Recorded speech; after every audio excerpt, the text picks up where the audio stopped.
ఏడోయ్ ఎలా ఉన్నారో బ్రహ్మాండంగా ఉండే ఉంటారు. పెళ్లి రోజు సందర్భంగా శుభాకాంక్షలు చెప్పేత్తకొచ్చేయనండి. ఓ పాల్మి సోబిడాడేరంటే ఆ కౌరుడు చెప్పేస్తానండి. మరి ఈ రోజు మన సైకిలేటి వారిది పెళ్లి రోజు అండి.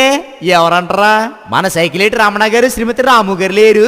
ఆప్యాయంగా అందరూ పలకరించేస్తా ఉంటారు. వాళ్ళ ప్రథమ కుమారుడు మన సైకిలేటి నాని ఉన్నాడు కదండి. మంచి మనసు ఉన్నాడు, సొగసైనడు, నలుగురికి నచ్చేవాడు, నలుగురు మెచ్చేవాడండి. మరి మనం నాని చేసుకున్న సక్కన సొక్క అందరికీ తెలిసిందే. అదేనండి మన దనిశెట్టి శ్రీనివాసరావు గారు శ్రీమతి సుధా గారు లేరు.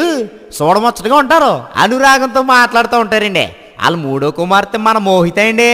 కుటుంబ విలువలు తెలిసిన మంచి అమ్మాయి, ఎప్పుడూ సినిమాసిందించే గడుసు పిల్లండి. ఇదిగో మరి వీళ్ళిద్దరికి ఈ రోజు పెళ్లి రోజు అండి. మరి కుటుంబం తరపున, బంధుమిత్రుల తరపున, స్నేహితుల తరపున, శ్రేయాభిలాషుల తరపున మన నాని గారికి మోహిత గారికి పెళ్లి రోజు శుభాకాంక్షలు చెప్పేస్తున్నామండి. ఇదిగో నాన్నగారు, మీరు ఇలాగే మా మేడం గారు మోహిత గారిని హ్యాపీగా చూసుకోవాల్సిందిగా మనసారా కోరుకుంటున్నామండి. ఇదిగో నిండు నూరేళ్లు ఆయురారోగ్యాలతో పిల్ల పాపలతో వర్దిల్లాలని మనస్ఫూర్తిగా ఆశిస్తామండి. ఇదిగో మన సైకిల్ ఎట్టోళ్ళు అంటే మామూలుగా ఉండదంతే, అందులోనూ నాన్నగారి సందడి వేరేగా ఉంటదండి. ఇదిగో మీ అందరూ అర్జెంట్ గా మన నాన్నగారికి మోహిత గారికి పెళ్లి రోజు శుభాకాంక్షలు చెప్పండి. ఇంకా చాలా అరేంజ్మెంట్లు చేస్తున్నారు. ఉంటానండి మరి. హాయ్.